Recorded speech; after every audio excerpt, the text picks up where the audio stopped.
നമുക്കൊരു വികസനം കൊണ്ടുവരുമ്പോൾ അത് അവിടുത്തെ പ്രദേശത്തെ പരിസ്ഥിതി പരിശോധന നടത്തിയിട്ട് വികസനം കൊണ്ടുവരാൻ പാടുള്ളൂ. ഇപ്പോൾ നമ്മൾ എഡ്രിക്കോട് ഹൈവേ അവിടെ നല്ല സുരക്ഷിതമായ പാലാണ്. അവിടെ അങ്ങനെ പാലത്തിൻ്റെ പരിസ്ഥിതി പ്രശ്നങ്ങളൊന്നും അവിടെ വരില്ല. അതേപോലെ തന്നെ നമുക്ക് ഇവിടെയും കൊണ്ടുവരേണ്ടതായിരുന്നു. പക്ഷേ ഇവിടുത്തെ ജനങ്ങൾ പറയുന്ന ഒരു കാര്യം നമുക്ക് അംഗീകരിച്ചിട്ടില്ല.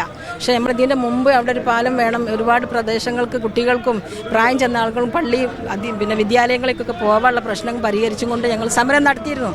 അതൊന്നും നമ്മളെ NRC അംഗീകരിച്ചിട്ടില്ല. അപ്പോൾ അതും ഇതുപോലെ തന്നെ ഇവിടെയും നല്ലൊരു അതേപോലെ എഡ്രിക്കോട് നടപ്പാതുണ്ടാക്കിയിട്ടില്ല. അതേപോലെ തന്നെ ഇവിടെയും കൊണ്ടുവരാനാണ് ഞങ്ങൾ തീരുമാനം. കൊണ്ടുവന്നില്ല എന്നുണ്ടെങ്കിൽ ഞങ്ങൾ ഒരിക്കലും സമരത്തിന് പിന്നോട്ട് മാറില്ല. ഇതിനൊരു പരിഹാരം കാണുകയും വേണം. കാരണം ജനങ്ങൾ ഇപ്പം നമുക്ക് മരണപ്പെട്ടിട്ടില്ല ആരും. ഇനി ഇതിലും വലിയ അപകടങ്ങൾ വന്ന് എന്ത് ചെയ്യും? എത്ര യാത്രക്കാർ പോണു, എവിടെല്ലാം എത്ര സ്ഥലമാണിത്, റോഡാണിത്, ഹൈവേ അല്ലേ. അപ്പം നിങ്ങൾക്ക് എല്ലാവർക്കും അറിയാലോ, നമ്മൾ പറയേണ്ട ആവശ്യമില്ലല്ലോ.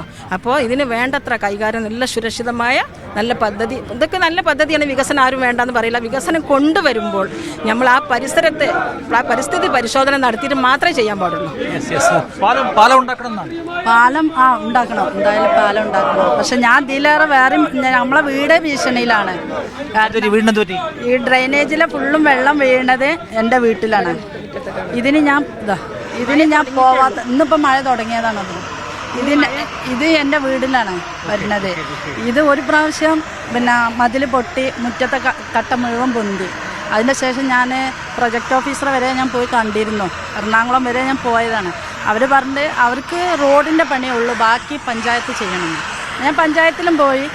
എന്തായാലും ഇതിന് എനിക്ക് ശാശ്വത പരിഹാരം വരെ ചെയ്തു തരണം. കാരണം അല്ലാന്നുണ്ടെങ്കിൽ ഇതുപോലെ ഞങ്ങളെ മതിലും ഞങ്ങളെ വീടും ഭീഷണിയിലാണ്.